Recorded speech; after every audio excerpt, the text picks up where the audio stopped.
the mass migration right in this sector, right here, and you did the job that the federal government should do, and that is you put all this up. Now, if you go all the way down that line, you can see just how extensive it is, and you put the containers in, and 99% reduction? Exactly. So right where we're looking, there used to be 3,000 to 5,000 people crossing here a day. A day. But now you see there's no way anybody can cross here. Right. From this to the containers, and now we have about an average of 7 people crossing a day, and if they make it across, they are arrested by the Texas Department of Public Safety. You knew then that this could be fixed. You put all these policies in place. Joe Biden rescinded them with a stroke of a pen in the first 100 days, and then told us for 3 years the border's secure and the border's closed. Yep. Does that anger you? Because that angers me. I don't like to be lied to. Well, I really don't think he knows what he's even talking about, to be honest with you. But I did put it, we built 571 miles of wall. We worked very closely with the governor, always had a great relationship. We worked together. After the election, what happened is the governor kept moving, and he did some of the whole thing with the wire, and it's pretty tough stuff. I would say it's pretty tough stuff. And but should the governor of a state, should he be, it's not his responsibility. No, it should be the government. We were moving down into this area. We did such a job, 571 miles. Now, you got to remember, we were talking about this. I said, what's more effective? The wall is always going to be the most effective. And because this you can cut, and they find ways to get through it. Believe it or not, hard to believe, but they get through it. Even triple layers of it. Yeah, but we worked very closely with Texas, and it was a great relationship and a great partnership. Arizona's not doing their job with their governor, and Governor Newsom, your friend, is not doing his job. All of this was so preventable. The first 100 days, every policy you had was rescinded. And they want open borders. I just actually asked the governor, because it's so, you know, you always like to understand the other side's opinion if you're on the other side of something. The one thing nobody can tell me, other than they want to cheat with the votes, because, you know, they're trying to sign people up. But why do they want this? Why do they want to infect our country like this? Why are they sending these people from prison? And why are they sending people from mental institutions?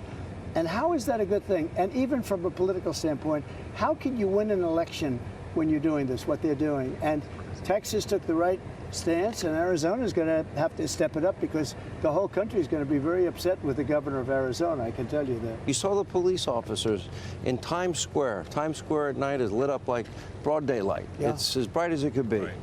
Just kind of like Vegas. And here I'm watching 2 police officers getting the hell beat out of them. A guy running up full force and kicking this guy in the head, and I'm like, wow, how's this happening in our country? You've never seen that before? No. We've seen worse. We've seen them shot, we've seen them, but you've never seen police officers in a fist fight with guys, and they're openly fist fighting, and the odds weren't good because they were about 10 to 2, but it's something I've never seen before.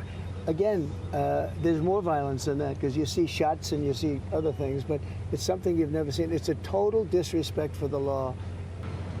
Americans have unified against illegal immigration right now, and more than on any other issue. And so I think that's going to change what's going on in these cities and these states. Well, look at the citizens in Chicago that are fighting back against city council members. Same thing that's going on in New York against city council members or the mayor, whatever the case may be. They're angry. But look at the backlash that the mayor of Athens, Georgia got when he was trying to talk about how safe he was making the city.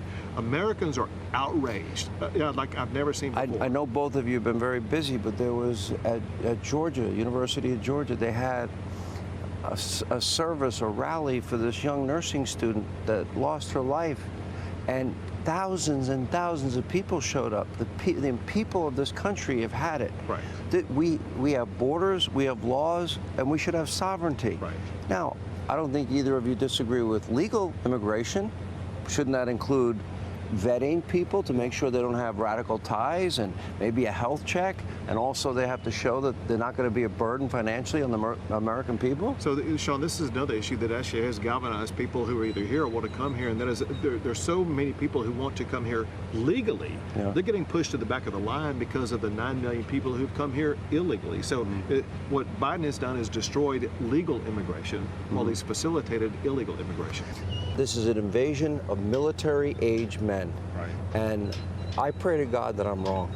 But I have no doubt the people in Iran, Syria, Egypt, Afghanistan, China, and Russia, among them, not people that have our best intentions at heart, and they are here in this country, plotting, planning, and scheming. That should afraid you're scare me. Sadly, I think I'm right too. I wish I was wrong. Great to see you, Governor. too. Thank you so much. Sean. Appreciate you. You have a great got group it. here. Thank you. Mr. President, Thank you, always Sean. great to see you. Thank you very much.